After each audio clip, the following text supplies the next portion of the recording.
Olá! Hoje vamos abrir uma série muito importante para nós aqui do ICL. É o Chico Pinheiro Especial Eleições. Este programa vai ser um espaço de diálogo e reflexão para aproximar as pessoas dos temas que influenciam as eleições deste ano e que vão impactar o futuro do Brasil. O primeiro convidado é o ator, autor, diretor Paulo Betti.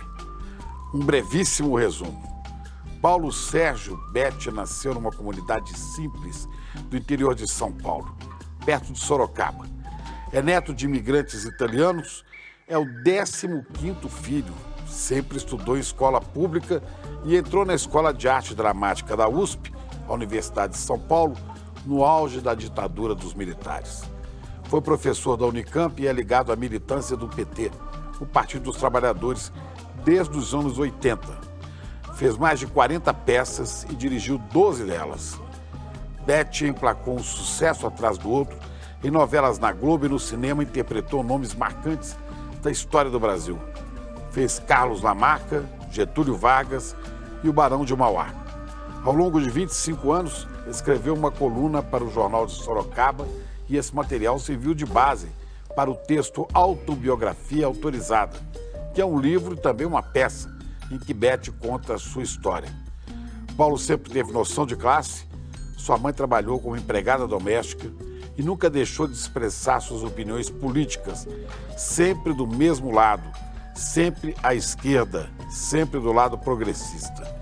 E é sobre política e arte, dois temas tão presentes na vida de Paulo Betti e de todos nós, que vamos conversar agora. Olha, você não pode perder, hein?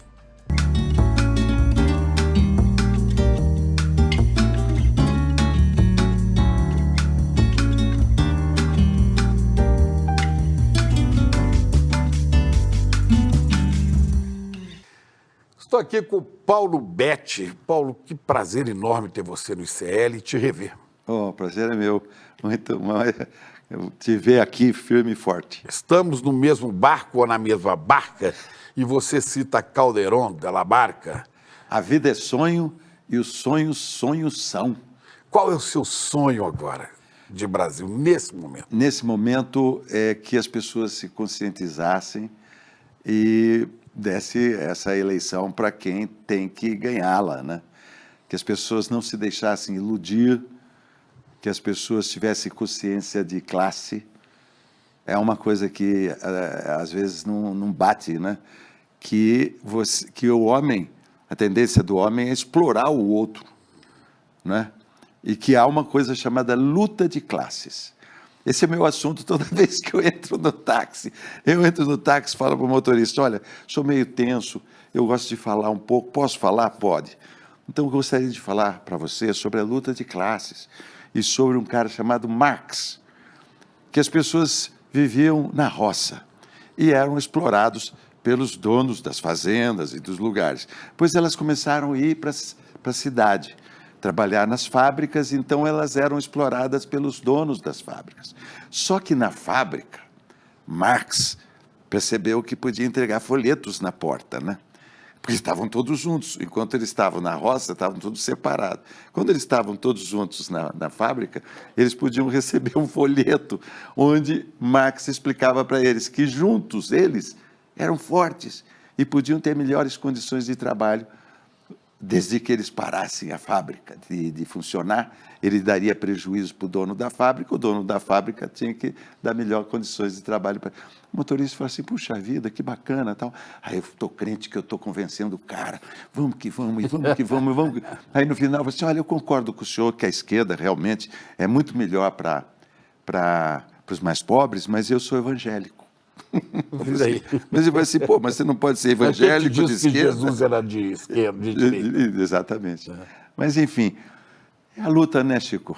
É a luta. É a luta desde sempre. Você tem uma história de luta na família, né? Eu estava vendo aqui dados da sua biografia, ou sua autobiografia. É.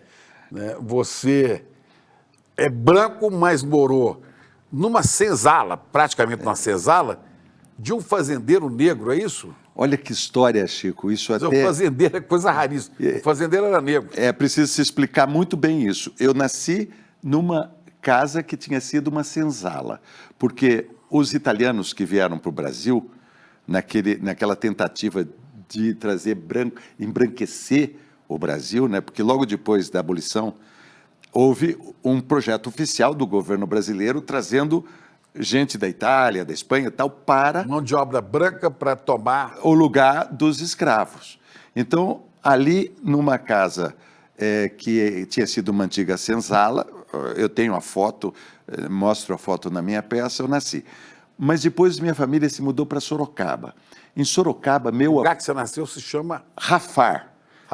É ao lado de Capivari, perto de Tietê, terra da Tarsila. Tarsila nasceu em Capivari. Né? Capivari. Então, Rafar era um subdistrito de Capivari. E aí, depois, minha família, quando eu tinha 3 anos, minhas irmãs eram todas jovens e meus irmãos também foram todos para Sorocaba, mais propriamente para Votorantim, para trabalhar nas indústrias que começavam ali, indústrias têxteis. Sorocaba, na época, era chamada de a Manchester Paulista. Pois é, sua família veio, seus avós. Da Itália. Os 4. Os 4. Os avós maternos e paternos. Mas eu fiquei com os avós maternos, que não tiveram cota. Meus avós paternos tiveram uma cota de terra, que era um atrativo para trazer esse pessoal da Itália. Os meus avós maternos, então, eram lavradores analfabetos. Minha mãe e meu pai sabia assinar o nome dele, mas... Sua mãe era analfabeta? Não, minha mãe era analfabeta. Aí vieram para Sorocaba e foram trabalhar na roça. Meu avô era meeiro de um fazendeiro negro em Sorocaba. O meeiro é aquele que recebe a terra e planta, colhe e dá metade para o dono. O dono dá a semente para ele, dá a terra para ele plantar, ele pega a metade. Às vezes o dono não dá nem a semente, o dono não dá nada, só dá a terra. Era o caso do meu avô. Meu avô plantava, colhia e dá metade para o dono. Aí a luta de classe. É aí que está. Mas isso é uma coisa rara. O proprietário era negro. Lá em Sorocaba chama-se Campolim. Esse local onde meu avô trabalhava é Campolim. É o lugar mais, vamos dizer assim, mais elegante da cidade hoje. Um lugar cheio de lojas e tudo. Eu vou para lá, todo o lado esquerdo que vai desde a capela do Preto Velho, João de Camargo, até lá em cima, no Carrefour, todo o lado esquerdo era onde meu avô plantava, eram terras de um fazendeiro negro, o seu Aquiles Campolim.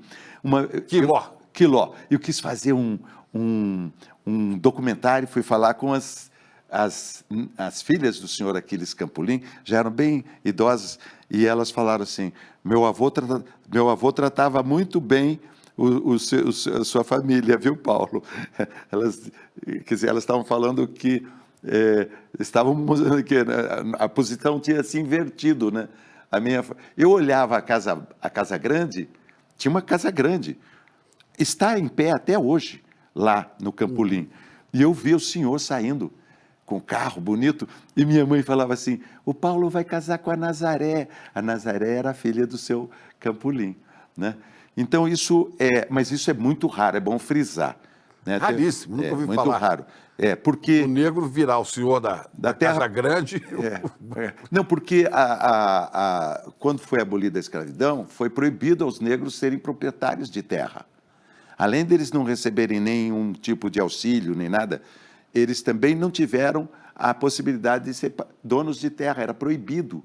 Não é? Você vê que situação. Os italianos vinham e tinham uma cota, e eles não tinham. Eu sempre tive uma ligação muito forte com essa questão da racial, né? Por isso, por ir na roça do meu avô e ver esse contraste, e por ser criado numa espécie de quilombo, que não era um oficial, mas a Vila Leão, em Sorocaba... Era um quilombo de branco, mas não, era um quilombo com 90% de negros. Ah, é? A Vila Leão, hoje, mais uma vez, os negros foram empurrados para o Cafundó, né? Mais para longe. Mas quando eu era menino, na Vila Leão, 90% dos habitantes eram negros. Então, eu vi os meus amigos de infância, de rua, amigos do bairro, que eram 4 ruas de terra, como se fosse um jogo da velha numa baixada. Hoje é centro da cidade, né? Era uma baixada. Nessas 4 ruas de terra, morava 95% da população era negra. Isso em Sorocaba? Em Sorocaba. E uma coisa, Chico, que hoje eu vejo na distância, os meus amigos de rua não frequentavam a escola pública. Pois é, como é que você foi formando essa consciência política? Isso vem da sua casa, vem da escola? Não, foi aos poucos, A escola pública, Chico, era racista, porque eu tinha a mesma condição social que os meus amigos negros, porque meu pai era servente de pedreiro e minha mãe era empregada doméstica. E como é que aos 5 anos, minha mãe conseguiu me encaixar numa creche? Foi a minha salvação. Por quê? Uma creche, porque eu era branco. Era um menino branco. Minha mãe... E a creche era... A creche era uma creche dentro do ginásio, o ginásio estadual de Sorocaba, era um lugar privilegiado, maravilhoso. Se você fosse negro, não entraria lá. Não tinha nenhum amigo negro lá. Depois eu fui reparando, retrospectivamente, que nas escolas onde eu estudei, os meus amigos de bairro não estavam. Por que não estavam? Não porque não quisessem, porque alguma coisa impedia eles de chegarem lá. Isso foi formando aos poucos, né? Por exemplo, minha mãe continuou morando lá, no mesmo bairro, e eu já estava trabalhando na televisão. Quando eu voltava, eu via os meus amigos, e eu tinha que refletir sobre a condição que eles estavam. Eles não estavam bem, né? Porque se você entra numa creche com 5 anos, uma creche pública, onde você fica o dia inteiro na creche, você almoça, você janta, você socializa, sua vida está salva, né? Eu fui, e era uma creche feita para os professores do ginásio estadual. Então, era filhos de professores que estavam ali. Dali eu saí para um ginásio industrial, tempo integral. Chico, todos nós sabemos que a salvação é a escola pública e em seus tempo integral. irmãos, você conta que vocês são 15, né? 15 filhos. Minha mãe teve 15, perdeu 8. 15. Perdeu 8. Perdeu gêmeos, quatrigêmeos e gêmeos. Perdeu 8, sobraram 7. Perdeu Perto do parto. As minhas irmãs é que me contam. Sobreviveram 7. Sobreviveram 7. Eu fui o 7º, temporão. Quando eu nasci, minha mãe tinha 45 anos. Ela tinha ficado 10 anos sem dar à luz, então, depois eu apareci. Ela teve 14 filhos até os 35. Imagine que mulher que era essa. Minha mãe, que luta na roça, né? E a minha mãe, e as minhas irmãs... Chico, como eu era o mais novinho, e quando eu nasci, minhas irmãs eram adolescentes, eu fui muito privilegiado. Você era um bebê de todas, né? Era um privilégio total, né?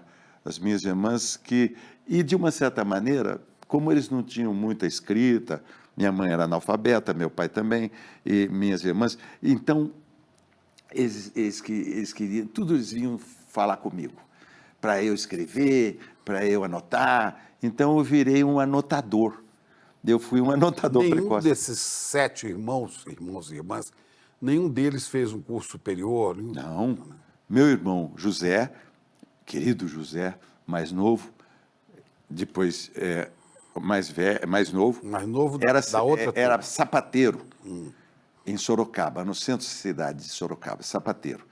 O meu outro irmão, Antônio, era motorista da indústria Votorantim. E trabalhava em 3 turnos e no fim de semana trabalhava na roça. Nunca vi ninguém trabalhar tanto quanto o meu irmão Antônio. Minhas 4 irmãs eram operárias, ali na fábrica de fiação e tecelagem da Votorantim. Até Sorocaba era chamado de Manchester Paulista. Antes Sorocaba foi chamada de a Moscou do Brasil. Olha, agora Sorocaba porque lá que tinha uma concentração grande da esquerda, lá em Sorocaba. Hoje é a cidade do TikTok infame. Que loucura. Mas como é que você foi parar no teatro, no cinema? Porque essa velha aqui, minha avó, aqui está meu pai, Ernesto, Adelaide, sua aqui mãe? Celeste, a minha mãe, minha avó, minhas 2 irmãs, Antônio e Ana. Ainda falta Tereza, José e eu, que não tínhamos nascido. Essa aqui contava muita história. Ela praticamente... Sua avó. Minha avó. Conta aquelas fábulas italianas do Ítalo Calvino. Quando eu fui ler o livro, eu percebi que era igualzinho as histórias que a minha avó me contava. Então, ela contava histórias de terror, umas coisas do lobisomem, do homem que tinha... Enfim, o sangue tinha congelado. Minha avó contava muita história. E minha mãe era benzedeira. Minha mãe benzia. Minha mãe, ela se comunicava direto com o céu. Se uma porta se abria, ela falava, entre. Era todo mundo. E tinha umas rezas assim. Eu já vi você declamando. Muita reza. Minha mãe era forte, formava fila na frente da minha casa para minha mãe benzer. E esse bairro, que era uma espécie de... Sua mãe foi atacada por cobra uma vez, eu vi você. A cobra se enroscou na perna dela e ela se safou rezando aquela oração de fechar o corpo. Qual é a oração? A oração é assim: meus inimigos terão olhos e não me verão, terão pernas e não me alcançarão, terão balas e não me atingirão, porque com leite da Virgem serei borrifado, com sangue de Cristo serei lavado. Se és ferro, sou aço, se és demônio, te embaraço. Esse era uma reza. Parece um pouco a oração de São Jorge. É um pouco a oração de São Jorge, e se você pega o Guimarães Rosa, se você pega outros, às vezes aparece essa oração. Então, no meu bairro lá na Vila Leão, que eu chamo de Quilombo, em cada esquina tinha um benzedor. Para cachumba tinha... A cachumba, você sabe que benze com uma colher de madeira e fubá quente. Bota em cima da gândula que está com uma cachumba. Porque o perigoso da cachumba é descer, né? Se você pula um você riacho... Teve cachumba. Eu tive cachumba. Eu também. Você não pode pular um riachinho que ela desce, né? Aí você fica rendido. E essas coisas a gente não sabe como funcionava, dava certo, né? Como aquela aguinha, aquela coisa quente, aqui pegando no lugar certo, funcionava. Então foi criado num ambiente que eu brinco um pouco, que é uma espécie de Macondo, cheio de histórias. Saíam 3 escolas de samba. Eram 4 ruazinhas de 500 metros. Da lista eram 3 escolas de samba. 3 escolas de samba de Sorocaba saíam da Vila Leão. E 28 de setembro, o Clube dos 30, que era do Toninho Perfume, todos saíam da Vila Leão. Acho que eu tive muita sorte, né? Esse tanto de coisa, de benzeção, de reza e tal, você se tornou uma pessoa espiritual, você acredita? Acredito em tudo. Deus, isso tudo, acredita? Acredito em tudo e acredito em nada também. Eu sou volúvel. Eu tenho uma formação católica, porque eu fui coroinha dos padres salesianos. Eu também fui coroinha. Você foi coroinha? Fui. Eu tocava o sino. A melhor coisa, a gente disputava, tinha 2 coroinhas. Tocar o sino era bom. Claro que é legal. Aparecia mais, né? Aparecia, é bonito, era bonito. Mas o padre falava assim, você tem que tocar só nessa hora aqui. Essa hora que faz a consagração da hóstia, você pode tocar. Aí todo mundo está de joelho. Aí você ficava doido. Você segurava a patena. A patena, sim. Patena, né? Ele levava água para lavar a mão dele. E depois tinha assim... Então, eu tive essa sorte de ter... Estudado com salesianos. Não estudei. Eu fui do oratório festivo. Era o trabalho social dos salesianos. Quando os alunos saíam da escola, a dependência era usada pelos pobres que moravam em volta para jogar futebol, tênis de mesa, ping-pong, que tinha 2 grandes campeões na época, Betinho e Biriba, eram campeões de tênis de mesa. Hoje nós temos o Hugo Calderano, né? E aí os padres ensinavam a gente a jogar futebol, e depois tinha teatro também. Então eu tive o contato com o teatro, com os salesianos. Foi aí que você então começou, nessa convivência com os salesianos, que você descobriu a sua vocação de ator? Olha, não. O Coroinha já era um pouco ator, né? Porque encarar aquela batina vermelha com aquele negócio... bonito, sobrepeliz, que era uma roupa branca vendada por eu cima. tinha um pouco de vergonha de entrar na Vila Leão, lá no meu bairro, e tirarem sarro da minha cara, mas nunca aconteceu. Mas na procissão é legal, você vira autoridade. Aparecia bastante, né? Eu também anotava, o padre dava para eu ler certas partes e eu fazia risquinhos. As epístolas. Então. As epístolas, eu lia e tomava cuidado para ler com pausas e bem arrumadinho, né? Daí tinha um amigo também que era bonequeiro. Eu também andei sendo ajudante desse bonequeiro e depois o salesiano. Bonequeiro o que é? Títeres, né? Sim. Ele tinha um teatro de bonecos e eu era um assistente do teatro de bonecos. Fazia a voz e eles se mexiam. Ajudava ele no negócio. E eu fazia teatrinho também. Eu acho que sempre, desde criança, fui. Mas, Chico, nunca sonhei em ser ator. Nunca sonhei em nada. A vida te levou. A vida levou. Eu queria ser um cara que não atrapalhasse minha família. Aos 16 eu comecei a trabalhar. Minha irmã, que trabalhava no hospital lá em Votorantim, conseguiu um emprego para mim. Eu tinha feito um curso de datilografia da escola Underwood. Tinha feito também um curso de correspondência comercial por correspondência. Era muito bom ensinar você a cobrar. Como é que você cobra? Me lembro muito desses cursos oferecidos em revistas de quadrinhos. Exatamente, vinha lá. Se você quiser fazer, Super-heróis. você faz um curso de mecânico, não sei o quê, seu salário vai aumentar. Foi nessa que eu entrei. Era Instituto Universal Brasileiro. Existe até hoje. Me lembro disso. Então, aí eu comecei a trabalhar no escritório da indústria Votorantim, não, do Hospital Santo Antônio, da indústria Votorantim. E aí, fazendo teatro, uma hora aconteceu de eu fazer... Os padres salesianos, eles passavam filmes na igreja. Eles tiravam a Nossa Os Senhora... jovens lá e tal. Tirava a Nossa Senhora Auxiliadora do altar mor, colocava lá um lençol e projetava em 16 milímetros.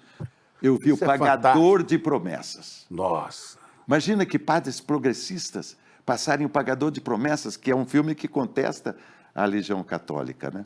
É um filme que ganhou, se não me engano, o Festival de Cannes. Cannes, é aqui de Salto, nosso querido Anselmo Duarte. Anselmo Duarte. Ganhou a Palma de Ouro com esse filme. É possível encontrar aí nos streamings. É excelente o filme. Vale muito a pena. Aí eu me apaixonei. Tem o Zé do Burro. Zé do Burro.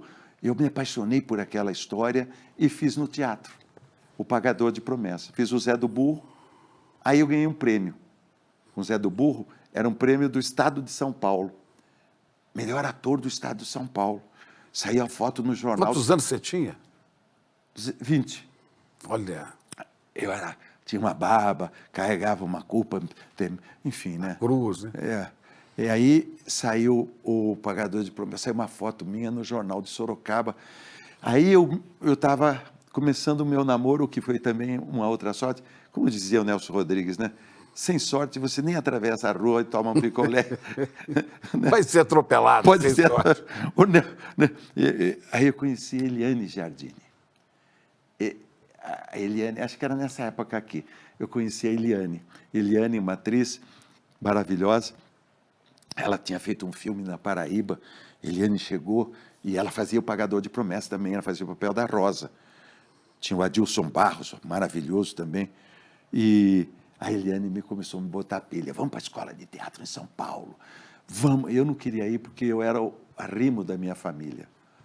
A minha família, meu pai, meus irmãos tinham casado. Mas a Eliane estava na peça? Na peça. Uhum. Eu conheci a Eliane e começamos a namorar. Uma sorte danada, né? A Eliane botou uma pilha. Sem a Eliane, eu acho que eu não teria ido para São Paulo. Vocês ficaram casados muito tempo. 25 anos. Aí nós fomos... Bodas de prata. Aí acabou. Continua de outra maneira, né? Mas aí fomos para São Paulo. Você sabe que a Escola de Arte Dramática da USP não é um curso de nível superior, né? Não? Não, é um curso de teatro, técnico. Ele está dentro do campus da USP, porque o doutor Alfredo Mesquita, que tinha criado a Escola de Arte Dramática, que era naquele prédio lá, onde tem o museu, aquele de tijolinhos, o museu mais lindo que tem em São Paulo, onde tijolinho, esqueci o nome agora. Ali que era a Escola de Arte Dramática, perto de onde tem a TV Cultura. Esqueci o nome desse museu maravilhoso, eu adoro. Não estou sabendo.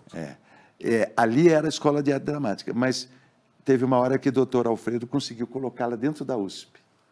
Então, a escola é de nível técnico, o que é maravilhoso, porque era noturno. Dava para você trabalhar durante o dia. E você veio para São Paulo, trabalhando de dia? Trabalhando de dia na indústria Votorantim, no escritório atrás do Teatro Municipal. O escritório ali na Praça Ramos, atrás do Teatro Municipal. E à noite ia para... À noite ia de ônibus para... Comia no CRUSP, o que era uma maravilha. CRUSP é o restaurante da centro universidade. residencial da USP. Né? E lá tinha um restaurante. Os estudantes. Eu tinha um atestado de pobreza, o que me dava direito de comer no restaurante do CRUSP. Depois ajudei a criar a escola de teatro da Unicamp, e não me dei conta, e talvez não nos demos conta, é uma escola que é das 8 da manhã às 6 da tarde. Isso impede as pessoas de trabalhar. Acho que o sistema da EAD da USP é melhor, porque você pode trabalhar durante o dia e estudar de noite. Agora, onde é que surgiu essa sua consciência política? Porque você não separa a sua profissão ou de autor, ou de diretor, ou de ator, que é o fundamental na sua vida, você não separa isso da consciência política, da atividade, né? Você ajuda a formar a consciência de cidadania, consciência. Onde é que começa isso? No ginásio industrial em Sorocaba, nós escutávamos Geraldo Vanderé cantando: quanto mais eu ando, mais vejo estrada, mas se eu não caminho, eu não sou nada. E tinha a ditadura. Foi a época mais cruel da ditadura, né? E tinha Bedel. Começo do governo do Médici, 70. Tinha um Bedel que fazia a gente ficar em fila. Mas no ginásio? No ginásio, e ficava vendo se a gente estava com o cabelo comprido, e a gente ouvindo os Beatles, e aquele chato xingando, fazendo a gente... que vocês vão virar, que nem esses pederastas da televisão. Eu acho que aquilo incentivou um pouco a gente ver que aquilo lá era uma palhaçada. Te deixou revoltar. Começou a nos revoltar ali no ginásio industrial. Aí, quando eu fui para a escola da USP, toda vez que a gente ia para a escola, tem aquela escola de polícia na porta da USP, do lado esquerdo, na entrada, a gente era parado lá, revistado. Eles ficavam andando e olhando para dentro. Militares. Os militares ali da escola de polícia. E depois, dentro da escola, ficavam olhando. Quer dizer, a escola de arte dramática ficava na USP, lá tinha o prédio da sociologia, né? Eu dei muita sorte também de não ter sido cooptado, digamos, por um movimento, por uma luta armada, alguma coisa assim, né? Mas nunca foi preso, não, né? Nunca fui preso e também nos espetáculos que eu fiz sempre, a questão política para mim não era o principal. Eu não analisava o teatro como um veículo de levar uma mensagem política, embora ele seja fortemente isso, né? Eu fazia peças que às vezes poderiam ser consideradas até alienadas, entende? Mas tinha a coisa da minha família, né? A coisa da luta de classes, de você perceber, pô, meu irmão era sapateiro. Sapateiro é clássico, né? Dentro do... Meu irmão, no centro da cidade de Sorocaba, a pessoa levava o sapato, punha em cima da bancada dele, ele enfiava a mão dentro do sapato da pessoa, né? Tanto que quando fui fazer meu filme, o Cafundó, que era sobre esse preto velho da estrada, porque eu fiz um filme... Era a estrada de Sorocaba, Cafundó era esse lugar.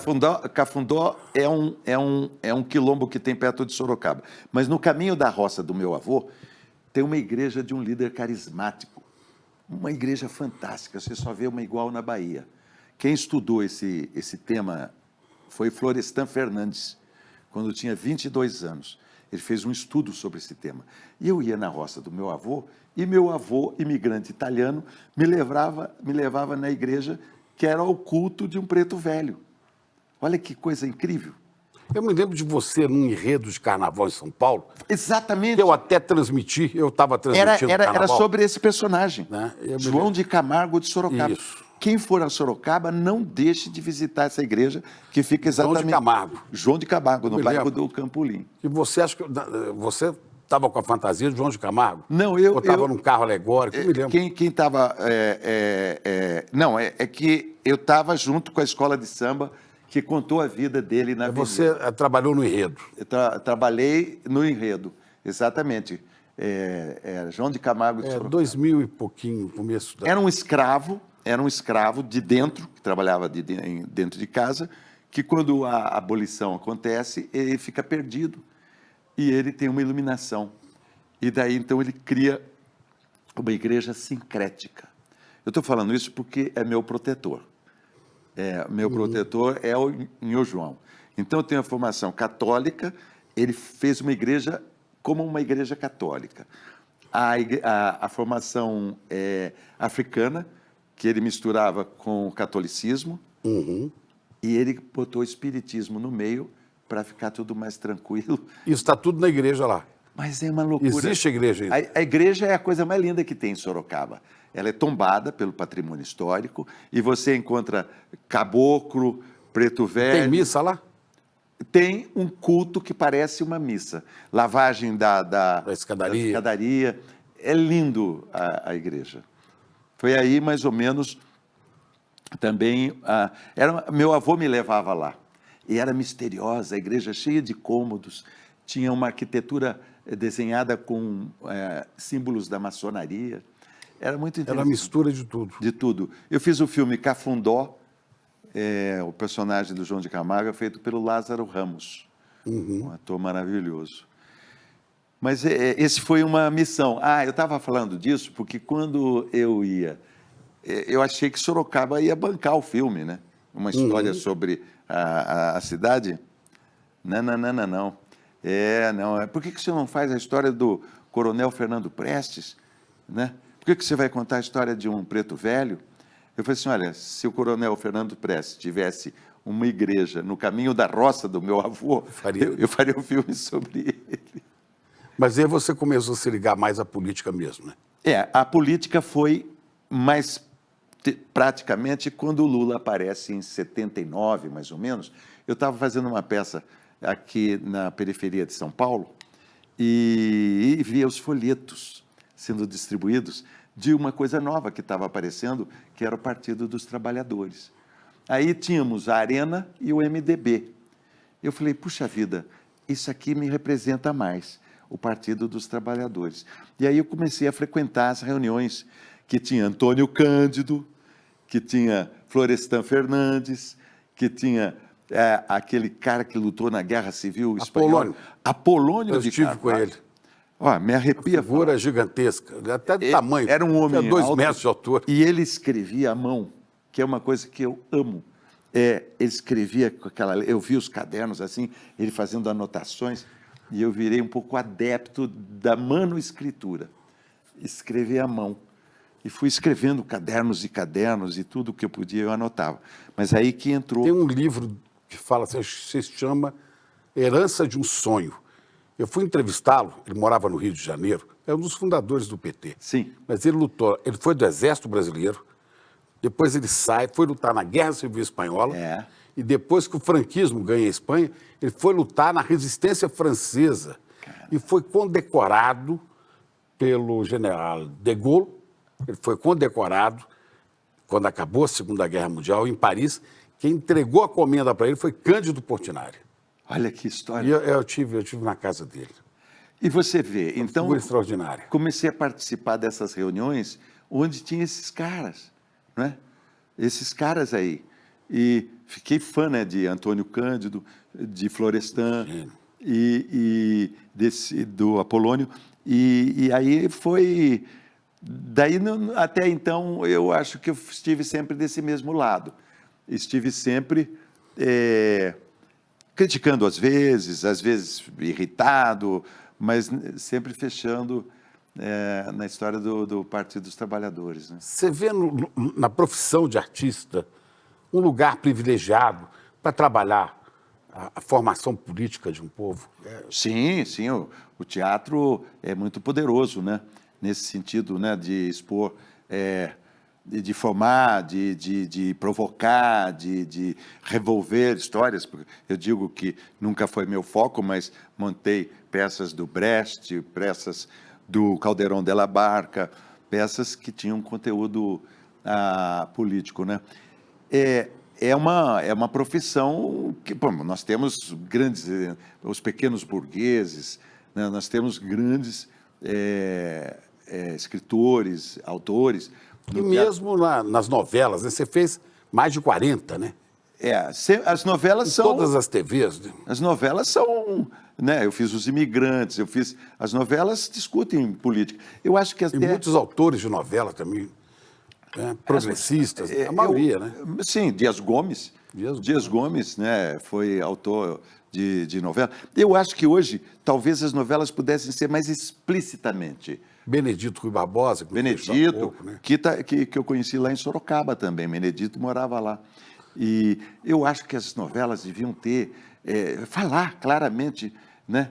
Ter comentarista político no final. Quando acaba um capítulo, um cara de direita faz uma exposição e outro de esquerda rapidamente dizendo o que aconteceu. Você já viu numa novela alguém comentar num bar? Nossa, pô, Lula, o Bolsonaro. Não, parece que não existe essas figuras, né? Seria importante se as novelas... mas talvez daria muito processo, né? O anunciante não gostaria. Não gostaria muito. E daria muito processo, talvez. Mas você se lembra certamente de novelas que chegaram bem próximo da questão do conflito, da política. Não, as novelas... Olha, eu tiro o chapéu para os autores de novelas. Novelas são um fator de progresso no pensamento. Salvador da Pátria.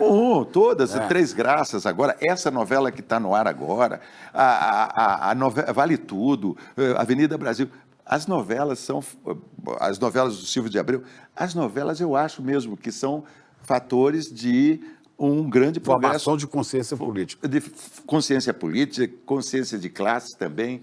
As novelas são muito fortes. No Brasil tem essa tradição da novela, e as novelas são modernas, elas falam de assuntos, né?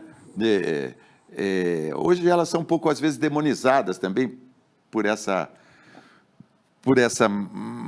mau caratismo, né? O fundamentalismo religioso que está tomando conta do país. Né? Mas as novelas são importantíssimas. Eu adoro fazer novela, eu sempre gostei de fazer novela. Fazer papel geralmente de vilão. Fiz muito vilão. Fez muito vilão. Qual foi o papel que você mais se ligou nesse tempo todo? Olha, ultimamente o pessoal pede muito para que eu faça o blogueiro gay da novela Império, que falava assim: cruzes que dito. Chico, você está um gato, hein, Chico? Sabe, Chico, eu imitava a minha irmã, Tereza. Tereza, já falecida, era muito engraçada. E ela fazia muitos bicos. Bico, assim, na hora de falar. Então, ela falava assim: Paulo, biquinho, fui casada com Zé Paulo. Estou casada com Zé Paulo há 50 anos. Eu odeio ele. Então, na hora de fazer, eu comecei a imitar a minha irmã. Né? E as pessoas fora da novela te encontravam na rua, achavam que você era Agora, gay. Até hoje, todo mundo... Tem gente que acha que você é gay até hoje. Todo mundo dá risada quando grava aqui para meu pai. Mas faz o Cruzes no final, hein? Cruzes. Então, no começo, Chico, eu achei que era até incorreto.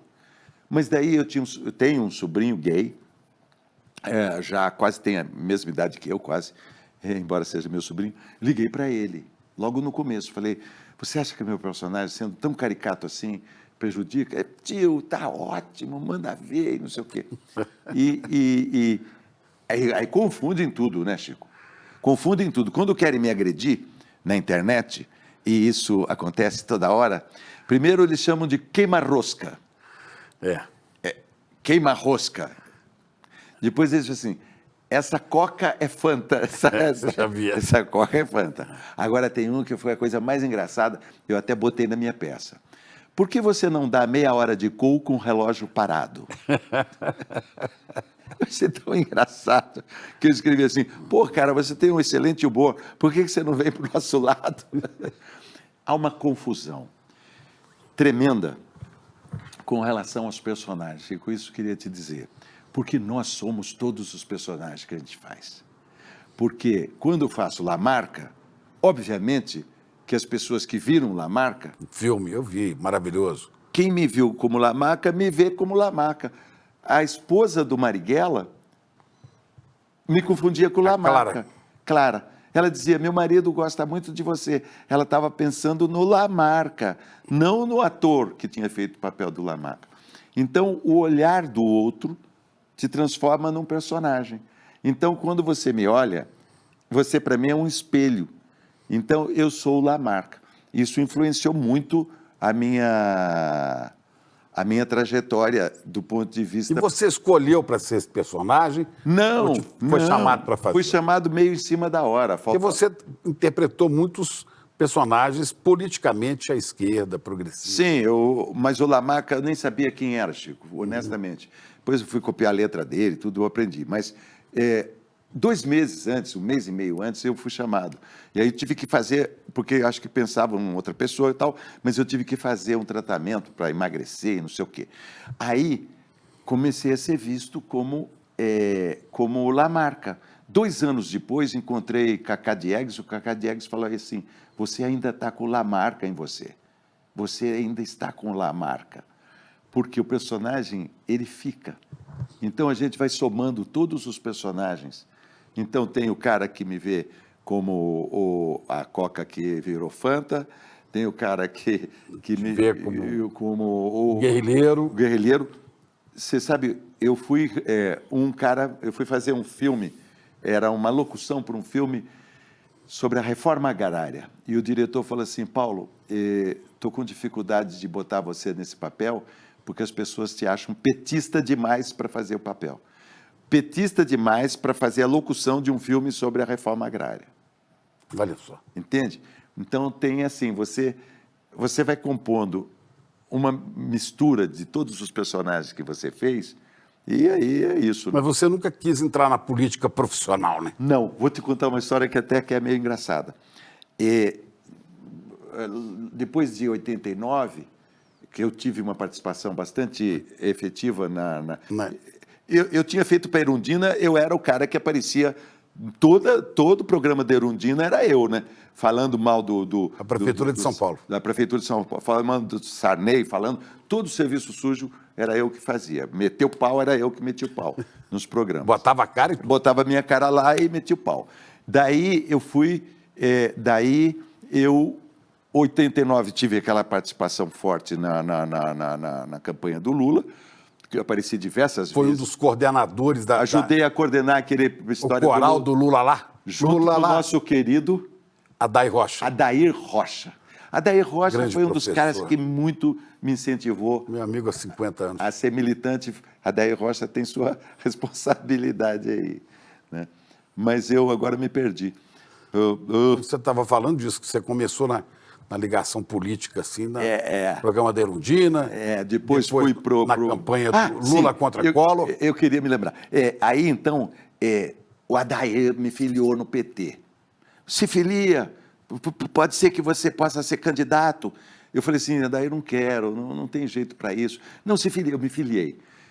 Aí um dia saiu uma foto minha no Jornal do Brasil, dizendo que eu era candidato a deputado federal. Eu gostei da foto. Achei a foto boa. Mas você não era candidato ainda? Ninguém tinha me avisado, mas disseram que eu poderia ser um candidato a deputado federal e eu achei a foto no jornal boa. Aí eu costumava ir para uma academia de ginástica de bicicleta. Passava por cima da rampa na Barra da Tijuca, no Rio, e tinha um peixeiro que ficava lá embaixo. Sempre eu acenava para ele. Alô! E ia embora. No dia que a minha foto saiu no jornal, eu desci lá embaixo e abracei o peixeiro. Eu falei assim, quando eu estava agarrado com o peixeiro, abraçado com o peixeiro, pensando em quantos votos que ele ia me trazer, eu falei, eu não tenho caráter para ser isso. Eu acho que eu não vou segurar essa onda e desistir. Mas não chegou a formalizar a candidatura? Nunca, nunca. Teve um diretor de cinema que quis me lançar candidato numa eleição, e ele faria um documentário sobre a candidatura. Mas eu não tenho essa... Eu gosto de ser ator. Eu gosto da minha profissão. Mas trabalhou em várias campanhas, né? Ajudou muita gente. Sempre estou trabalhando nas campanhas. Na última campanha vereador e prefeito, eu fiz 400 chamadas.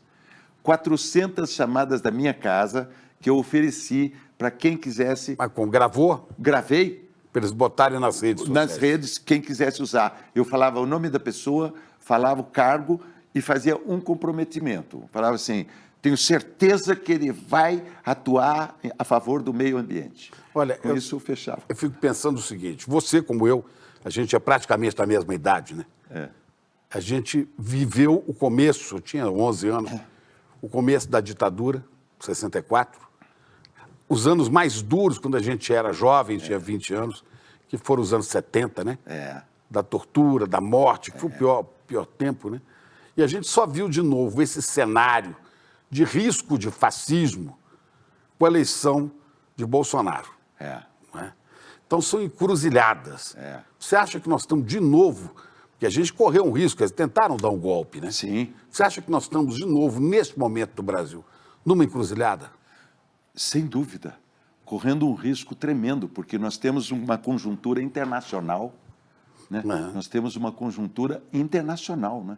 Porque nós temos um interesse numa América Latina toda de direita, interesse fortíssimo, né, dos Estados Unidos, em que haja essa extrema-direita ganha o poder aqui, tanto que nós temos uma atuação deslavada, né, com relação ao Brasil, né, da diplomacia americana, ultrapassando... Do Donald Trump, né? Do Donald Trump, ultrapassando todos os limites aceitáveis, né, enfim, tá claro o que se deseja. E a América Latina toda... Toda na direita, né? Quer dizer, então nós temos uma luta grave aí. E Chico, isso sempre eu tive... Seria muito mais confortável se eu não tivesse... Se eu fosse mais neutro, sabe? Mas eu não consegui. Eu não consigo ver uma situação e não tomar partido. Eu não consigo. Eu tenho uma certa até admiração por quem consegue ficar mais neutro, sabe? Porque é claro que existe, que está acontecendo no Brasil.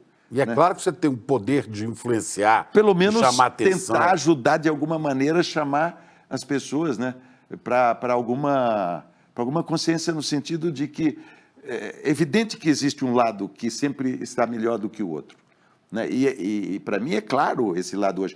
Eu lembro da luta na época do PSDB. Gente, né? O jogo com o Fernando Henrique Cardoso, o jogo era muito civilizado, né? Quando o Fernando Henrique... Serra mesmo. Serra. Quando o Fernando Henrique tomou posse, Lula tomou posse, acho que Fernando Henrique, né? Não, quando Lula tomou posse, Fernando Henrique deixou cair o óculos no chão, Lula baixou para pegar o óculos do Fernando Henrique e entregou para ele. Havia uma civilidade. Fernando Henrique pôs a faixa nele. Pôs a faixa nele. Havia uma civilidade naquilo, né? Hoje é uma brutalidade, é um jogo, vamos dizer assim, que não tem regras, e um mau caratismo. É impressionante como... É uma coisa de mau caratismo mesmo. E um risco muito grande à democracia, né? Um risco total à democracia, porque imagina se nós temos um governo de tariflável, né? Vai ser... O que esse cara sabe fazer? A não ser entregar medalha para o assassino da Marielle, né? O cara que matou a Marielle recebeu medalha do Flávio, preso, né? Quer dizer, tudo tão explícito. Então, eu me sinto na obrigação, duvido um pouco da eficácia, mas me sinto na obrigação. Você faz isso no teatro, faz isso no cinema, como é que você faz? Conversando. Eu falei do táxi. Eu entro no táxi e já começo a falar sobre isso. E grava. Pessoas que você confia que são candidatos, você grava. Eu gravo, o cara manda um inbox para mim no Instagram, eu passo o meu WhatsApp para ele, daí me dá uma pequena informação sobre quem é, e daí eu faço uma gravação de 30 segundos, dizendo: povo de Jundiaí, vote em tal pessoa, porque ele tem um compromisso com o meio ambiente. Mas você procura saber quem é a pessoa. Procuro saber o partido e boto uma questão... Você vota onde? Eu voto no Rio. No Rio de Janeiro. Eu voto no Rio. Que é um lugar que a política ficou terrível, né? Ficou terrível. Nós tivemos uma... E engraçado, 5 governadores presos, viu aí? E o ex-governador ameaçado de ser preso a qualquer momento, né? Cláudio Castro. Não entendo como que um povo que cheio de bossa, de charme e como o Rio de Janeiro, vota num cara como o Cláudio Castro e como outros que o Rio de Janeiro... Assembleia. E hoje um dos governadores do Rio dá conselhos sobre filmes de gangster. Ele na internet, nosso Sérgio Cabral aparece indicando filmes engraçados, às vezes filmes sobre gangsters. Máfia. Olha, eu acho o seguinte, as pessoas precisam entender que existe uma coisa chamada luta de classe. Esse é o meu objetivo. de pelo menos falar assim, olha, bicho, se você é pobre, você não pode votar no candidato do rico. Você sabe que eu estive agora em Bonito, num festival de cinema? Mato Grosso do Sul. Mato Tem Grosso do grandes Sul. amigos lá. Um lugar lindo. Lindíssimo. Eu vi lá uma casa de toldos que tem uma placa escrita proibido a entrada de petistas, inclusive Bonito. clientes. E bonito? Em Bonito tem uma loja que está escrito, placa oficial na frente da loja, proibido a entrada de petistas, inclusive clientes. Você imagina que se fosse o contrário, seria um escândalo. Nós temos um país, por isso que eu acho que nós corremos risco. Ainda bem que existem lugares como o ICL, né? Ainda bem que existem lugares como o ICL, porque se a gente for depender da imprensa, nossa grande imprensa, nós estaríamos perdidos, né? Porque isso é motivo de um escândalo, não sei se não chega a ser um crime. Você ter um lugar que é uma loja, alguma coisa assim, e proibir a entrada de clientes. Não, inclusive, isso é inconstitucional. Você não pode discriminar ninguém. Mas isso existe. Você fotografou lá? Tá no meu Instagram, fotografei o nome Como é da que é o loja. seu Instagram? Conta aí para @PauloBetti, com 2 T's e I. @PauloBetti. Tudo junto. Paulo. Então, eu botei lá a loja e vai para a placa. Né? Porque você vê que situação... Por que aconteceu isso? Né? Por que há esse tipo de ódio? Isso é só uma coisa que vem do trabalho da classe social. E de um grande preconceito que certos ricos, principalmente novos ricos, têm em relação ao Lula, né? Mas é impossível que o Lula seja alguém. Um cara que vem de onde ele veio, com o histórico dele. Né? Por isso que é a questão da luta de classe. E aí você se identifica um tanto também, porque você também veio de uma família de uma empregada doméstica e um ajudante pedreiro. Sabe o que ajudante de pedreiro faz, né? Pega aquela lata, põe nas costas e começa a escorrer o caldo do cimento pelas costas da pessoa, escorre por aqui e vai pelas costas abaixo. Meu pai fazia isso? Meu pai me levava, às vezes, para ajudá-lo. Se você vem de pedreiro, continua igual. É o cara que joga o tijolo, porque o pedreiro assenta, né? Usa o prumo, usa, né? Faz o trabalho bonito. Ele assenta. Eu tinha um pedreiro que era maravilhoso, o Zelão, e meu pai me levava, meu pai era ajudante do Zelão. E o Zelão, a gente fazia bolotas de... Você era criança? Eu era criança, a gente fazia bolotas de cimento e de barro, né? Passava a gente lá embaixo, eu e o Zelão, a gente tirava na cabeça das pessoas, se escondia. O Zelão era muito engraçado. Tive muita sorte, né, Chico? Porque... Pôde atravessar a rua sem perigo. Meu pai tinha questões psiquiátricas, né? Meu pai, ele, naquela época, a barra era pesada. Hoje em dia você tem os tratamentos sem o choque elétrico, né? Ele tomou choque elétrico. Meu pai era da época... O lugar onde meu pai era internado, me lembro até hoje, e mostro isso na minha peça, chamava-se Associação Protetora dos Insanos, em Sorocaba. Ele ficava internado, saía, voltava para casa? Tinha crise. Tinha crise, por isso ele não conseguia um emprego fixo, né? Então ele era... Depois ele começou a vender sorvete também. E Sorocaba tinha isso. Por que você não faz o filme sobre o Coronel Fernando Prestes? Eu contei a historinha do... Eu queria saber, eu ia te perguntar dessa arruda aí. Ela está meio murchinha, mas ela já vai revigorar quando eu botar ela na água. Minha mãe, como eu te disse, era benzedeira. Um dia eu fui na... Usava o ramo de arruda para... Arruda e guiné, e alecrim, Sei. e água com óleo, riscava com a faca. Minha mãe era maravilhosa. Aí a minha mãe já estava bem velhinha, e tinha um cara do Estadão, esqueci o nome, Nunes. Uhum. Nunes queria sempre pegar no meu pé, porque eu era petista, né? E aí Nunes, aí eu fui para Sorocaba e o Lula estava numa baixa na campanha. Acho que era contra Fernando Henrique, 2004, não sei. E Lula não estava bem, o Fernando Henrique ia ganhar a eleição conforme ganhou. A minha mãe pegou um galho de arruda, eu estava em Sorocaba, ela falou assim, vai ter o comício do Lula aí, leva um galinho de arruda para ele, bota dá para ele para levantar o astral da campanha, né? Benzeu ele. Aí eu cheguei lá e combinei com o fotógrafo da Folha, falei, vou entregar um galinho de arruda para o Lula, você faz a foto, tá, ok. Aí eu Lula, estava no palanque, não tinha quase ninguém na praça, Coronel Fernando Prestes. Lula, minha mãe, quando você fala da sua mãe, todo mundo presta atenção, né? Minha mãe, fez aquele silêncio, me mandou esse galinho de arruda, eu pus a mão, não tinha caído, não sei onde estava. Aí eu olhei no chão, já tinha uns assessores tentando pegar, achar.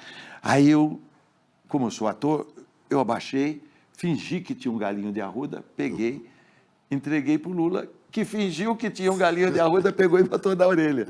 Isso se chama fé cênica no teatro. Você acreditar na coisa. Porque na distância ninguém ia saber, né? E você usa agora? E eu uso na minha peça. Para contar as histórias. Para contar as histórias. A sua peça está em cartaz em São Paulo? Está rodando por aí. Chico, estou há 10 anos na estrada. É só você? Só eu na estrada, contando a história da minha família. E eu queria te contar uma coisinha. Foi a questão da classe social que me fez escrever minha peça. Porque eu nunca tive consciência que eu escrevia. Escrever é uma coisa para autor de novela. Mas você escreveu tanto tempo em jornal, né? Mas eu nunca tive consciência disso. Eu escrevia como uma forma de me comunicar e tudo. Mas na hora de fazer uma peça, que eu queria ter um monólogo para facilitar a logística, né? E eu pedi uma peça a um amigo meu. Ele escreveu uma peça que era sobre a morte. E tinha algumas frases que o personagem, que era eu, dizia para a plateia, o monólogo. Minha mãe tinha uma empregada doméstica que falava assim, e vinha um xiste, uma brincadeira, uma piada. Eu já tinha conseguido tudo, já estava levantando a peça. Quando eu comecei a me dar conta, eu falei, eu não posso falar essas piadas com a empregada doméstica da mãe do autor, que era de outra classe social que a minha. Eu tenho que falar da minha mãe. Que é empregada doméstica. Aí eu joguei fora aquela, claro, eu liguei para o autor, pedi desculpas, ele foi muito educado, falou, que bom que eu provoquei você a escrever sua própria peça. E aí eu escrevi uma peça sobre a minha mãe, sobre a minha família, sobre meu pai, sobre meu avô, sobre minha avó, sobre meus irmãos. Uma história fantástica. Sobre essa coisa da roça para a cidade. E estou há 10 anos, Chico, com essa peça na estrada. Eu fiz 40 cidades em Portugal, fiz na África, fiz o Brasil inteiro, Chico. Você viaja muito pelo interior, né? Chico, eu vou com uma vanzinha, a gente primeiro tem uma conversa com os artistas da cidade, longa conversa com os artistas da cidade, onde falo tudo o que eu acho sobre... E é um trabalho de educação política, né? Exatamente. Depois eu faço a peça, que é uma peça sobre uma família. Quer dizer, a política da peça é acreditar na escola pública, é acreditar na luta de classes. Né? Pois é, nós estamos à beira da eleição. O que você diria se estivesse no palco aqui agora, com uma multidão da comunidade do ICL te ouvindo? O que você diria para essas pessoas? Que você tem que falar com aquela pessoa que está próxima de você, falar com carinho, com todo mundo, um por um, né? Aos poucos, sobre essa questão. A importância de votar. A importância de votar naqueles que estão a favor dos pobres. Antônio Cândido sempre disse isso. Foi o socialismo que conquistou o horário de trabalho, a jornada, férias. Se você tem férias, se você tem carteira assinada, se você tem um 5x2 e não 6x1, se você vai ter, tudo isso são conquistas da esquerda. Da classe trabalhadora. Da classe trabalhadora, do socialismo, né? Então, falar sobre isso, com carinho e tudo, e fazer o trabalho de formiguinha, né? E agora é muito importante olhar agora também a questão dos deputados e senadores, né? Porque muito importante. Isso pode ser um retrocesso enorme no país, né? Mas eu acho que vai melhorar. Eu tenho a impressão que nós vamos eleger muita gente no Senado e muita gente também, deputado federal, é importante a gente votar bem para federal, para estadual. Estadual também vai agora, né? Também. E lembrarmos que tem 2 senadores. Nós podemos eleger 2 senadores. E Rio de Janeiro, por favor, né? Vê se a gente contraria o doutor Ulisses, que falava assim, sempre vai piorar, ele falava, né? Eu gostava muito do doutor Ulisses, né? Do sotaque do doutor Ulisses, que é o nosso sotaque. Tem o ódio e nojo. Ódio e nojo, a ditadura. A ditadura. Esse é o sotaque da região de Sorocaba, Piracicaba, Botucatu, né? Rio Claro, né? Você sabe qual é o grito de guerra do 15? Asa de barata, carca 15. 15 de Piracicaba, Jaquetá que fique. A porteira abre. Você fala um negócio engraçado. Você sabe que eu estou usando isso de vez em quando, assim. Como assim? Você fala como que assim... Ora, faz isso. Ora. Se não é aquele velho castor desdentado das pradarias do Kentucky. Isso aí eu copiei de vocês, assim. Por aqui, rapazes, sigam aquele carro. Arizona, 8 quilômetros. Você já fez dublagem assim? Cuidado, explosivos. Depois assim, o deserto do Atacama é uma das regiões mais inóspitas da face da Terra. Estou vendo alguns golfinhos, parecem amistosos. Sim mesmo. Sigam aquele carro. Por aqui, rapaz. Meu filho, você está vendo aquelas montanhas nevadas? Eu e seu velho pai subimos muitas vezes aquelas montanhas à procura de coiotes. Essa eu vou roubar de você também. Mas essa do castor, faz essa do castor desdentado. Não sei como é que é do castor desdentado. Ora, se não é aquele velho castor desdentado das pradarias do Kentucky. Essa é sua. Minha não. Não deixa o castor desdentado roubar o seu voto. Fica de olho neles. Foi ótimo. Obrigadíssimo. Grande Paulo. Grande Paulo Betti, coisa boa. Vamos acertar no voto, hein? Vamos. O Flávio entrou para a política como um projeto do pai dele. E por isso se tornou o homem de negócios do clã Bolsonaro. E essa história levou o Ministério Público do Rio de Janeiro a denunciar ele por um desvio de dinheiro público de pelo menos 6 milhões de reais. Eu sou Juliana Dalpiva e apresento para você O Herdeiro do Jair, a segunda temporada do podcast investigativo do ICL, No Alvo. O primeiro episódio estreia no dia 10 de agosto. O ICL está em todo lugar, na palma da sua mão, na TV da sua casa e até nos seus ouvidos. Para ir além da manchete e mergulhar com apuração e contexto de verdade, acesse iclnoticias.com.br. Siga o ICL, compartilha e vem com a gente. Informação para quem pensa.